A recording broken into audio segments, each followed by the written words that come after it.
ওই মাহাদি। কি কি কি এখন রোজা রাখতে হয় জানো না? রোজা তো রাখছি, এখন ইফতারি করবো না? এখন ইফতারি তো দুপুর 1টা বাজে। এই না না, ইফতারি করতে হয় সবার 8টা বাজে।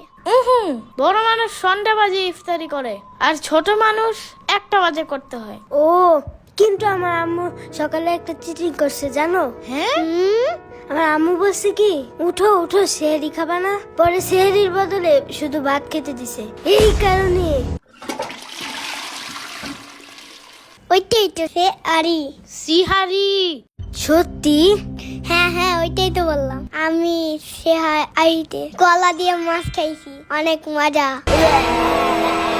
কিন্তু ইফতারি তো আলাদাই, তো ভাত সেহরি হয় কেমনে? এমনে অমনে হেমনে। মেন কথা হইলো তুমি রোজা রাখতেছ না, বুঝছো?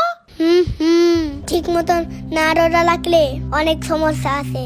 আমাদের ওই বাসার ওই পিচ্চি রোজা না রেখে মিষ্টি খেয়ে ফেলছিল, পরে ওর পেট খারাপ হয়ে গেছে, পরে ওর খালি মাথা চুলকাইতো অনেক।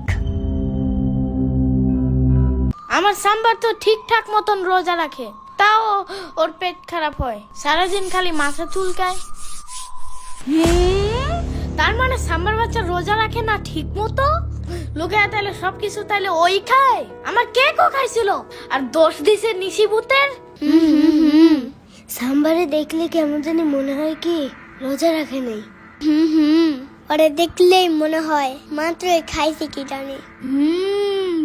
বাট মাহাদি, হ্যাঁ তুমি কিন্তু ঠিকঠাক রোজা রাখতেছ না, বুঝছো? এগুলো ভালো না। কারণ আমার আম্মু বলছে ঠিক মতন রোজা রেখে দুপুর 1টায় যদি ইফতারি না করে তাহলে নিশিভূত এসে পড়ে। রাইট। বাট দুপুরে 1টায় না, আমার আম্মু বলছে সকাল 8টা বাজে ইফতার করতে হয়, সকাল 9টা বাজে খেলে আরেকটা রোজা রাখা যায়। আলো তুমি ব্যাপারটা বুঝতেছো না, তোমারে আমার আম্মুর কাছে নিয়ে যাবো না, দেখো পরে নিজেই জানতে পারবে। আচ্ছা ঠিক আছে, দা বলে। ইচ্ছা মতো কপ কপ করে চিপস খাইতেছিল, আমি আমার নিজের চোখে দেখছি। খেপাস কেন খামা খাওরে? হাসিস না, একদম হাসবি না, চুপ। আরে সমস্যা নাই, কান্দে না কান্দে না, ভুলে কিছু খাইলে কিছু হয় না। বাচ্চাদের মাগরিবের সময় ইফতারি করলেও চলে, তার আগে করলেও চলে। আচ্ছা তুমি কালকে মাগরিবের টাইমে ইফতারি কইরো যাও। সাম্বার বাচ্চা, আমিও জানি তুমি ঠিক মতন রোজা রাখো না। হ্যাঁ, এই জন্যই খালি তোমার পেট খারাপ হয়, আর সারাদিন খালি তোমার মাথা চুলকায় যায় থাকে। রোজা না রাখলে মাথা চুলকায়? বিশ্বাস না হইলে আলুরে জিজ্ঞাসা কইরো।